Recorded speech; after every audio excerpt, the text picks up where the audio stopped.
हाबजोब्बाय मा जागोन बिथांनि बर' हारिनि खौसेथिखौ जों बयबो लुबैयो, जों बयबो हास्थायो आरो बे खौसेथिनि थाखायनो जि समाव जोङो पावाराव गैयामोन एबा बिटिसिखौ सामलायाखैमोन बै समावबो बै समनि बिपिएफनि दैदेनगिरि हाग्रामा महिलारि बिथांजों जोङो सावरायदोंमोन जे हारिनि खौसेखौ जोङो लाबोनांगौ, मानोना जोंहा गोबां खामानि मावनांगौ दंबावो आरो उनाव बावैसो खाम्फा बरगयारि बिथां आरो गोबां दैदेनगिरिफ्रा बर' हारिनि गेजेराव खौसेनि बाथ्राखौ साननानै गोबां सावरायदोंमोन, नाथाय हाग्रामा महिलारि बिथाङा बेफोर बाथ्राखौ बुजिया, बिथाङा पावार आरो फैसानि बादै गुबुन बाथ्राफोरखौ बुजिया। दा नंखायनो गोबां दैदेनगिरिफ्रा जायफोर हारिनि थाखाय नांबोदों, हारिनि थाखाय जुजिबोदों, बेफोरो साफा साफा लासैनो ओंखारबोनानै इउपिपिएलनि सिन्ताधाराया जिहेतु रायजोनि थाखाय, रायजोखौ जौगाहोनायनि थाखाय आरो हारिखौ फारफ्रोमबो बिथिंनिफ्राय जौगाहोनायनि थाखाय जों खामानि मावगासिनो दङ।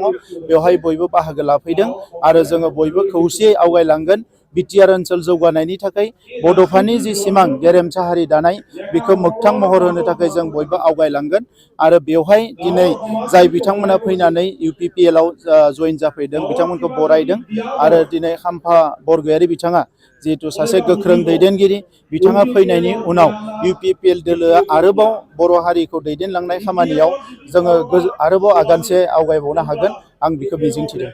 सार हाग्रामानि नावा बिदिबा मा जागोन? समाव बियो दोबैलांगोन, मानोना हाग्रामा महिलारि बिथाङा बयखौबो अननानै, बयखौबो जोथोन लानानै, बयखौबो केयार खालामनानै हाबा मावनो हानाय मानसि नङा।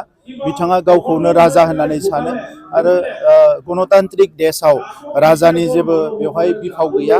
दा नंखायनो बेबायदि सानग्रा मानसिफ्रा लासै लासैनो आइसलेटेड जालांगोन। 125 एमेन्डमेन्टनि थाखाय जोङो भारत सरकारजों सावरायगासिनो दङ। आं मिजिंथिदों जे नैबे बाजेट सेसननि गेजेरावनो एप्रिलसिम जि सोलिगोन पार्लियामेन्ट, बेवहायनो बे एमेन्डमेन्टआ जागोन होननानै जों मिजिंथिदों।